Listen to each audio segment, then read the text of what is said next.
Hi, today I'd like to talk about rotating a vector. And what we have here is a vector depicted in three-dimensional Cartesian space. We have, with this representing the x-axis, this line representing the y-axis, and the vertical line representing the z-axis. Okay, and here we have our vector. It has a length of r, and if we were to draw a projection down from the vector onto the xy plane, then the angle between the x-axis and that projection, we can call that theta, and the angle between that projection on the xy plane to the vector itself, we can call that phi. And so now we can also depict the vector as x, y, z. And so now, if we look at this vector here, okay, we know that if phi is equal to 90 degrees, then cosine of phi is going to be 0, and we know that x and y will be 0 regardless of what theta is, okay? And if phi is 0, then cosine of phi is 1, and again, in this case, the x will be just r cosine theta, and y will just be r sine theta. So we know that both x and y will be some multiple of cosine phi. Okay, so we'll go ahead and write that out. So we can say x is equal to r cosine theta cosine phi, and we know that y is equal to r sine theta cosine phi. And if we look at z, we notice that theta has nothing to do with z, okay? And when phi is 90 degrees, then it's exactly equal to 1 times z. So we know that z is just the radius times the sine of phi. So z is equal to r sine phi. So now what we're gonna do now is say what happens if we rotate this vector depicted here around the z-axis. So basically all of the movement will be parallel to xy plane. Okay, so let's say if we decide to rotate it by an angle of alpha, then the easiest way to depict that is to essentially substitute alpha or theta plus alpha for theta. Okay, so in this case now we can say x prime, and x prime is going to be essentially the new x after it's rotated. It's going to be r cosine theta plus alpha cosine phi, and y prime, okay, the new y, is going to be r sine theta plus alpha, okay, cosine phi, and z is equal to, again, just r sine phi, because again it has nothing to do with theta or theta plus alpha. Okay, so z prime, okay, with the new z, is going to just be r sine phi. Okay, so now let's go ahead and work these out. Okay, so we know now that x prime is going to be r times cosine theta cosine alpha minus sine theta sine alpha, and that's just basically cosine theta plus alpha, okay, times cosine phi. Okay, so in this case now we can say x prime is equal to r cosine theta cosine alpha cosine cosine phi minus r sine theta sine alpha cosine phi. So now we know that now r cosine theta cosine phi, okay, that's equal to x. So x prime, okay, again now we have r cosine theta cosine phi, so that's just equal, that part is equal to x times cosine of alpha minus, okay, now we know that r sine theta, okay, cosine phi, that's y, so that's just minus y times sine alpha. And since we're doing this in three-dimensional, well, we have to do it, we have to give it a z component, so I'll just say plus 0 times z. Okay, so we know that's the equation for the for basically what the new x is. Okay, so now let's go ahead and find the new y. Okay, so we can say now, which is y prime. Y prime is equal to r, okay, in this case now, we know that sine theta plus alpha is going to be sine theta cosine alpha plus sine alpha cosine theta times cosine phi. Okay, so now y prime is equal to r sine theta cosine alpha cosine phi plus r sine alpha cosine theta cosine phi. So now we know that in this case r sine theta cosine phi, well, that's y. Okay, so we can say y prime is equal to y cosine alpha plus, now in this case now we know that cosine, okay, r cosine theta cosine phi, that's x, so that's plus x, okay, sine alpha. So now I'll just rewrite it and say y prime is equal to x sine alpha plus y cosine alpha plus, well, I need to put in the z component, plus 0 times z.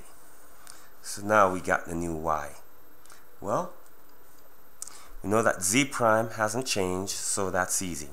So we can say z prime, and again, since we have to put it in a three-dimensional coordinate, is equal to 0x plus 0y plus z. And so now I can write this in matrix notation. Okay, so we can say now x prime, y prime, z prime is equal to the matrix now, which is cosine alpha minus sine alpha 0, and we're going to get sine alpha cosine alpha 0, and we have 0, 0, 1 times the vector of x, y, z. So now what we've derived here is basically the rotational matrix, which actually is a type of operator because it operates on this vector, okay, to give you that vector, okay? And what it does in this particular case is that it rotates it through the angle alpha about the z-axis. So let's go ahead and find an example, okay? So let's say now that we have the angle, or we have the vector, okay, 1, 0, 0. And that's basically a vector that's 1 along the x-axis, 0 along the y, 0 along the z. Okay, so it's just basically a vector right here, and we're going to operate it on it with this and see what happens. Okay, so I will go ahead. Okay, we have cosine alpha minus sine alpha 0. We've got sine alpha cosine alpha 0. We have 0, 0, 1. So whenever we operate on a vector, we take the first component here, okay, the product of these two components plus the product of these two plus the product of these two, and that becomes the top one. Then we'll take the product of these two plus the product of these two plus the product of these two, that becomes the second, and we do basically the same thing to get the third. Okay, so let's see what we get. Okay, so let's assume that we're going to rotate 90 degrees. Okay, so now cosine of 90, okay, that is 0. Okay, so 0 times 1 is 0, plus 0 times 0, that's still 0, plus 0 times 0, that's 0. So now sine of 90, that's 1 times 1, that's 1, plus 0 times 0, that's 0, plus 0 times 0, that's 0. So 1 plus 0 plus 0, that gives 1. And again now, 0 times 1 is 0, 0 times 0 is 0, 1 times 0 is 0, so that's 0. So what we get is the vector 0, 1, 0, which is essentially the unit vector along the y-axis. So basically, the vector started off here, and we rotated it 90 degrees, and it ended up here. So we just did that. Okay, so that proves that it does rotate that 1 to 90 degrees. Now let's pick another vector. Okay, this time, okay, we're gonna have a vector here, okay, that is 0, 0, 1. Okay, and that's basically a unit vector along the z-axis. Okay, and we're going to operate on that by rotating it along the horizontal plane. See what happens. Okay, or shall I say around the vertical axis. Okay, so again we have cosine alpha minus sine alpha 0, sine alpha cosine alpha 0, 0, 0, 1.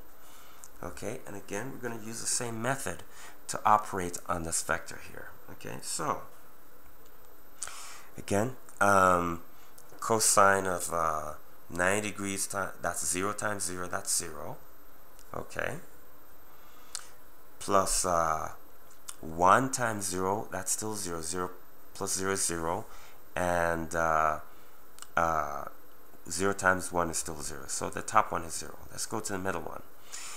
Okay, 90 sine of 90, that's 1 times 0 is 0, plus 0 times 0 is 0, plus 0 times 1 is 0. Add them up, we still get 0. Again, we got 0 times 0, 0 times 0, 1 times 1, add them up, we get 1. Okay, so now what is interesting about this one is that we started with that vector and we ended up with the same vector. Okay, so exactly what happened there? Well, when I said this matrix here represents the act of rotating the vector. Okay, so if I have a vector here, this pencil representing a vector, okay, and this represents the act of rotating it. Every time I operate on it, I rotate it through some angle. Okay, just like that. Okay, so now with 0, 0, 1, that means now the pencil is sticking straight up. Okay, now if I rotate it again through the horizontal, it's still standing straight up. Okay, and I can do that indefinitely and I'll still get the same. Okay, in this case, when you have a vector that you operate on and you get a scalar multiple of that same vector, and in this case, not all cases, this case, that scalar multiple happens to be 1, then this vector is what we refer to as an eigenvector. Okay, And what eigenvector represents is some kind of invariant quality, or basically something that does not change. Okay? So now, granted, when we talk about vectors, often, most of the time, people refer to the spatial concept of a vector. But however, a vector is much more than just that. A vector is essentially a way to structure information, okay, where you have features and the parameter. So in this case, in the case of a spatial vector, the feature represents each axis in the coordinate system, regardless of how many dimensions it is. Okay, and the parameter is the actual length along that axis. Okay, for that makes up that component of the vector. However, for other fields such as machine learning or artificial intelligence, often the input information is structured as a vector of features and parameters, which the algorithm essentially operates on to get the desired result. Another case where vectors are used, or the concept, and granted this requires a great deal of modification, but what I'm just trying to get is just a very basic concept, is in the field of quantum mechanics, where the state of a system is represented by a vector in an infinite dimensional space, which they call Hilbert space. Okay, and the operator represents observable quantities such as the Hamiltonian, which acts like energy, or momentum, okay, or things like that. Okay, and often when something is measured, it's driven into what we call an eigenstate, which essentially can be conceptualized as a form of eigenvector of that operator. Anyway, that is all I have for now. I hope you find this very informative, and I'd like to thank you very much